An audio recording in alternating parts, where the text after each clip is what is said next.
बहुत कम लोगों को जानकारी है कि अकबर अपने राज्य में मंदिर तुड़वाता तो था, किंतु मंदिर बनवाने की इजाज़त नहीं देता था। संत तुलसीदास जी को भी हनुमान मंदिर बनाने की इजाज़त नहीं मिली थी। जब तुलसीदास जी ने वाराणसी के महल की परिधि में हनुमान मंदिर बना लिया तो उसे भी तोड़े जाने के आदेश अकबर ने जारी कर दिए थे। वह तो राजा मान सिंह और टोडरमल के हस्तक्षेप तथा वाराणसी महाराज द्वारा यह कहने पर कि मैंने अपने स्वयं के पूजन के लिए मंदिर बनवाया है, वह भी महल के अंदर, तब कहीं जाकर मंदिर टूटने से बचा। बाबर के समय पहली बार राम जन्मभूमि का मंदिर तोड़ा गया था। उसके मरते ही हुमायूं के राज्यकाल में हिंदुओं ने अयोध्या से मुसलमानों को मार भगाया और राम जन्मभूमि पर बाकी द्वारा बनाई मस्जिद तोड़ डाली और पुनः से एक मंदिर बना डाला। अकबर का एक सेनापति था हुसैन खां तुकड़िया। कांतगोला और लखनऊ उसकी जागीर में थे। वह मुगल नहीं, अफगान था। उसने सुना कि बादशाह बाबर ने सन 1528 में काफिरों के देवता राम का मंदिर तुड़वा दिया था, जिसे हुमायूं के भारत से भागते समय सन 1540 में मैनपुरी के चौहानों ने पुनः बनवा डाला है। तब हुसैन खां तुकड़िया ने अकबर को खबर भिजवाई कि मैं जिहाद पर जा रहा हूँ। हुसैन ने अयोध्या पर आक्रमण कर फिर से मंदिर तुड़वा दिया। मंदिर के टूटने की खबर फैलते ही हिंदुओं ने बगावत कर दी। राजा मान सिंह और टोडरमल अपनी सेना के साथ अली कुली खां खान जमा का सामना कर रहे थे। ये भी सेनाओं के साथ अयोध्या पहुँचे। वहाँ हुसैन खां तुकड़िया पुनः मस्जिद तामीर कर चुका था। एक और हुसैन खां की फ़ौजें थीं, दूसरी ओर हज़ारों हथियारबंद हिंदू मरने मारने पर आमादा थे। बीच में थी मान सिंह और टोडरमल की फ़ौजें। आगरा में अकबर के पास अयोध्या के तनाव की खबरें पहुँची। उसने मध्य का रास्ता निकाला। मस्जिद के सामने हिंदुओं को एक चबूतरा बनाने की इजाज़त मिल गई, जहां वे पूजन अर्चन कर सके। तब श्री राम चबूतरे का निर्माण हुआ और मान सिंह के बीच बचाव से एक भीषण रक्तपात टल गया। मथुरा के मंदिरों के टूटने और बनने का सिलसिला भी कई बार चला। सन 1018 में महमूद गजनवी ने मथुरा के समस्त मंदिर तुड़वा दिए थे, लेकिन उसके लौटते ही मंदिर बन गए। सन 1192 में पृथ्वीराज चौहान की पराजय के साथ भारत में मुसलमानी राज्य स्थायी रूप से जम गया। उत्तर भारत में मंदिर टूटने लगे और फिर बनवाए ना जा सके। उनके स्थान पर मकबरे मस्जिदें बना दी गईं। 350 वर्ष तक हिंदू मंदिर विहीन मथुरा में जीवन बिताता रहा। सन 1555 में आदिल शाह सूर के सेनापति हेमचंद्र भार्गव ने दिल्ली, आगरा व आसपास का इलाका जीत अपनी स्वतंत्रता की घोषणा कर दी। उसने यज्ञ कर विक्रमादित्य की उपाधि धारण की और दिल्ली में हिंदू राज्य की स्थापना की। दुर्भाग्य से हेमू भार्गव का राज्य मात्र 1 वर्ष तक ही रहा, किंतु इस 1 वर्ष में ही आसपास के जाट और यादवों ने मिलकर मथुरा की एक एक मस्जिद तोड़ डाली। मथुरा खंडहरों का शहर बन गया, किंतु 1556 में अकबर का राज्य स्थापित होने पर नए मंदिर नहीं बन सके।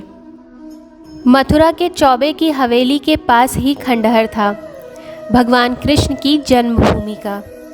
यह पूरा इलाका कटरा केशव देव कहलाता था। हिंदू तीर्थ यात्री आते थे।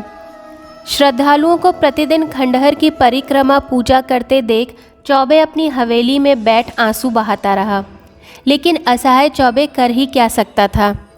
राज्य अकबर का, सेना अकबर की, शहर कोतवाल और काजी अकबर के। जब किसी नए स्थान पर ही मंदिर बनाने की अनुमति नहीं थी तो केशवदेव मंदिर पर बनी मस्जिद के खंडहर पर मंदिर कौन बनाने देता। इन्हीं दिनों राजा मान सिंह बंगाल विजय कर लौटे। अभी तक बाबर, हुमायूं और अकबर भी संपूर्ण बंगाल नहीं जीत सके थे। आगरे में धूमधाम से मान सिंह का स्वागत हुआ। अकबर ने मान सिंह से कहा, जीत के इस मौके पर जो मांगना है मांग लो। अकबर मन ही मन बंगाल, बिहार और उड़ीसा की सूबेदारी मान सिंह को देने का निश्चय कर चुका था, लेकिन मान सिंह ने अपनी जागीर के लिए मांगा मथुरा और वृंदावन के हिंदू तीर्थों को। अकबर इस निष्ठावान हिंदू की श्रद्धा देख प्रभावित हुआ। उसने मथुरा वृंदावन के तीर्थ तुरंत मानसिंह को जागीर में दे दिए। साथ ही बंगाल, बिहार, उड़ीसा का नाम बदलकर वीर मानसिंह भूमि कर दिया। वर्तमान में परगना वीर भूमि, परगना मान भूमि और परगना सिंह भूमि के रूप में ये क्षेत्र पुकारे जाते हैं। रिकॉर्ड में यही नाम दर्ज हैं। मथुरा वृंदावन के मानसिंह की जागीर में शामिल होते ही वहां से मुगल सैनिक हटा लिए गए, किंतु न्यायाधीश के पद पर काजी डटा रहा। अकबर ने शेख अब्दुल नबी को सदर उल्सदूर यानी प्रधान धर्माचार्य के पद पर नियुक्त किया था। यही व्यक्ति न्याय, इस्लाम और धार्मिक स्थानों का कार्य देखता था और मस्जिदों, मकबरों और मुल्ला मौलवियों को दान दक्षिणा देता था। मथुरा की प्रशासन व्यवस्था आमेर कछवाहा सैनिकों के हाथ में आते ही मथुरा के हिंदुओं का साहस लौट आया। कटरा केशव देव के चौबे ने श्री कृष्ण जन्मभूमि के खंडहर से पत्थर ईंटें चुनकर एक चबूतरा बना डाला। उस काल में तब मंदिर बनाने पर रोक थी, तो मूर्तियां कौन बनाता। श्री कृष्ण की मूर्ति नहीं थी, सो चौबे ने जल्दी जल्दी में भगवान शिव की मूर्ति की प्राण प्रतिष्ठा कर डाली। गुलामी के बीते 350 वर्षों में यह मथुरा का पहला हिंदू मंदिर था, सो दर्शनार्थियों की भीड़ उमड़ पड़ी। काजी को पता लगा तो उसने चौबे को अपनी इजलास में तलब किया, लेकिन चौबे को फुर्सत कहाँ। वह तो दिन रात पूजन अर्चन और आते जाते दर्शनार्थियों की व्यवस्था में लगा था। चबूतरे पर दीवार और गुंबद निर्माण का काम जोरों से चल रहा था। उत्साहित दर्शनार्थी रुपयों के ढेर न्यौछावर कर रहे थे। न धन की कमी थी, न जन की। निःशुल्क मजदूरी देने वाले श्रमिकों की कतारें लगी थीं। शहर में मुसलमान सैनिक थे नहीं और कछवाहा सैनिक आमेर के बाहर प्रथम हिंदू मंदिर का निर्माण देख पुलक रहे थे। आगरे से एक दो जत्थे मुस्लिम सैनिकों के आए भी, लेकिन जोश से भरे हजारों दर्शनार्थियों के बदले तेवर देख चुपचाप खिसक लिए। खबर मिलते ही सदर उल्सदूर और देशी विदेशी मुस्लिम सरदारों ने सीकरी के दरबार में अकबर को जा घेरा और कुर्फ की सीनाजोरी को कुचलने की मांग करने लगे।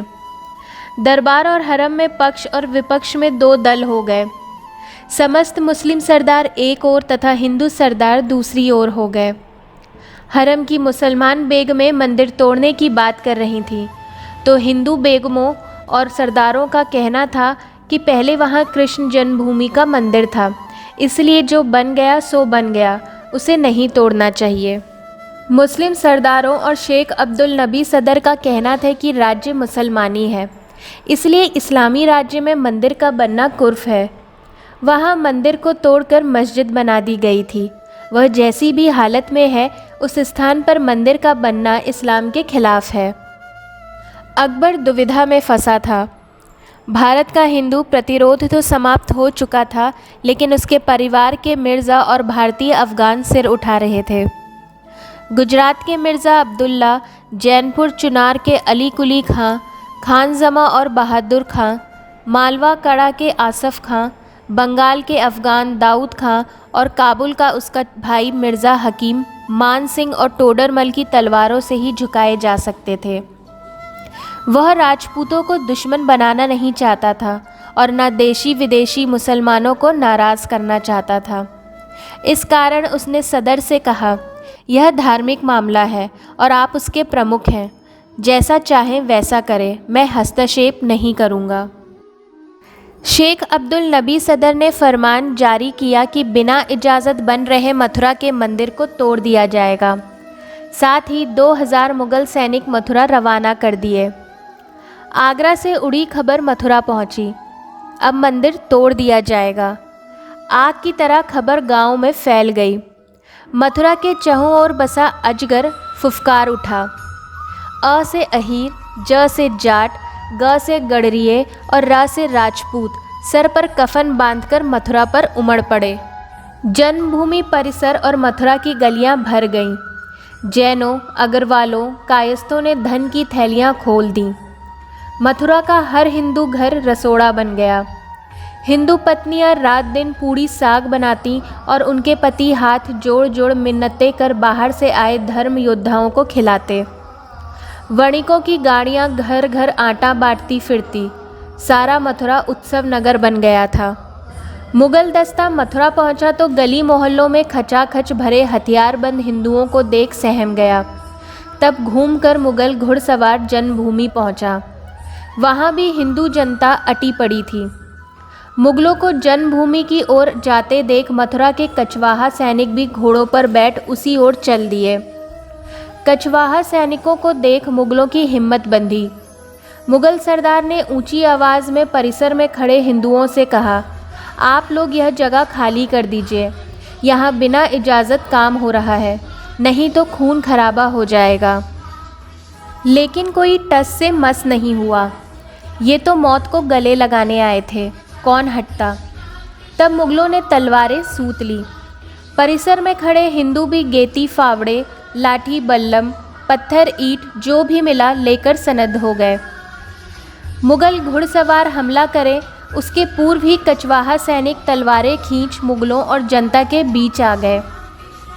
कछवाहा सरदार ने मुगल सालार से कहा, मियाँ, एक भी हिंदू को हाथ लगाने की हिम्मत की तो तुम्हारी यहीं कब्रें बना दी जाएंगी। इस बदली परिस्थिति में मुगल चकरा गए। जनता से तो जैसे तैसे भिड़ लेते, लेकिन शाही कछवाहा सैनिकों से पार पाना कठिन है। सारी जनता इनके साथ है। गनीमत इसी में है कि लौट चला जाए।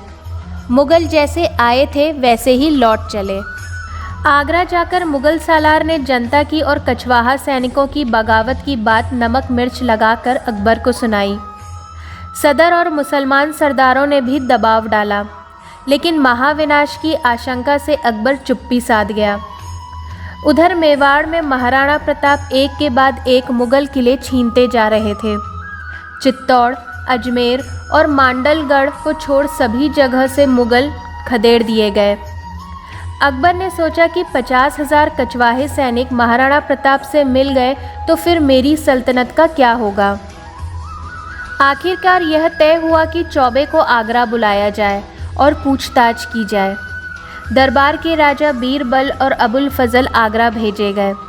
वे अपनी ओर से विश्वास दिलाकर उस ब्राह्मण को लेकर आगरा आए और दरबार में निवेदन किया कि थोड़ी बेअदबी ज़रूर हुई है, लेकिन अपने देवता के जन्म स्थान पर मंदिर बनाना कोई अपराध नहीं है। अब तो ब्राह्मण यानी चौबे राजधानी आगरा में आ चुका था। उसकी समर्थक हिंदू प्रजा और हिंदू कछवाहे तो यहाँ थे नहीं, तो सदर के हुक्म से वह जेल में डाल दिया गया। अब दरबार में रोज बहस होती, उस ब्राह्मण के साथ क्या किया जाए। मुसलमान मृत्यु दंड पर अड़े थे और हिंदू जुर्माना लेकर तथा बेइज्जत कर शहर में घुमाकर छोड़ देने का कह रहे थे। मान सिंह सारी बहस को चुपचाप सुन रहा था।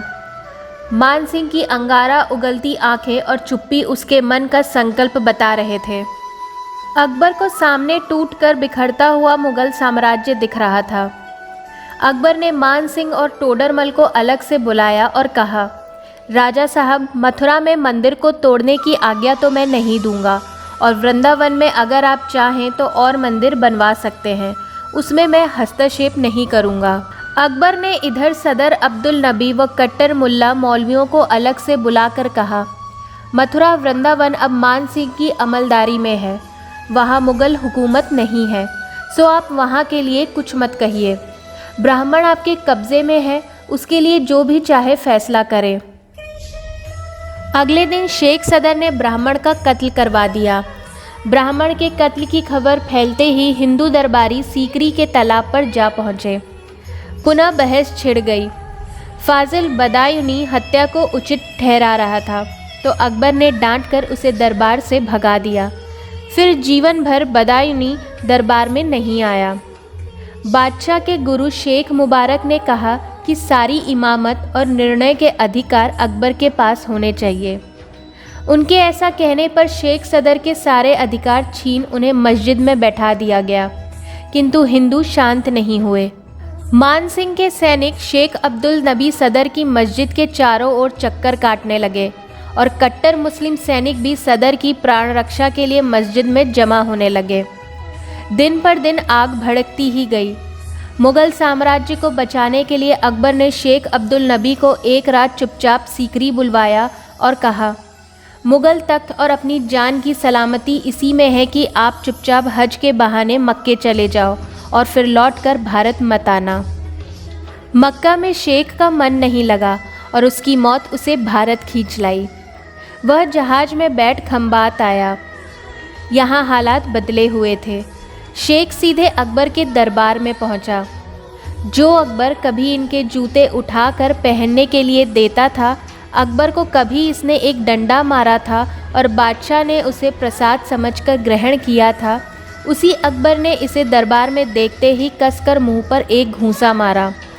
सदर ने चुपचाप इतना ही कहा, जहाँ पना मुझे छुरी से ही क्यों नहीं मार डालते। टोडरमल भी खार खाए बैठा था। मक्का जाते समय इसे खजाने से 70,000 रुपये दिए गए थे। टोडरमल ने उस रुपए का हिसाब मांगा। फैसला होने तक ये अबुल फजल की निगरानी में रखे गए। मान सिंह के सैनिक अबुल फजल की हवेली के चक्कर काटने लगे। अकबर ने संकेत किया, भले मानस राजपूत इसके खून के प्यासे हैं, कहीं ऐसा ना हो कि इसके साथ मैं और मेरी सल्तनत भी तबाह हो जाए। और एक रात शेख अब्दुल नबी सदर को कोई अबुल फजल की हवेली से उठा ले गया।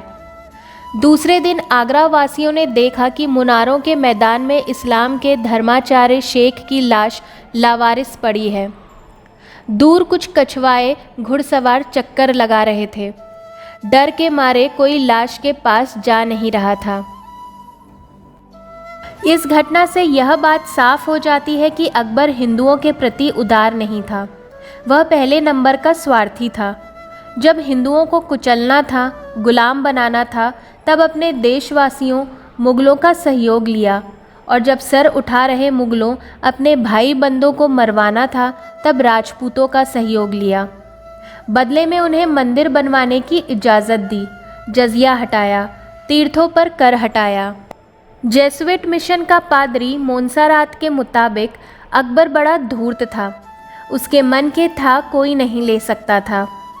जब उसे किसी से काम निकालना होता था, तब उसकी प्रशंसा खुशामद सभी कर लेता था, और काम निकलने के बाद ऐसा मुंह फेरता मानो जानता ही नहीं। गोवा के पादरियों से भी उसने यही व्यवहार किया था।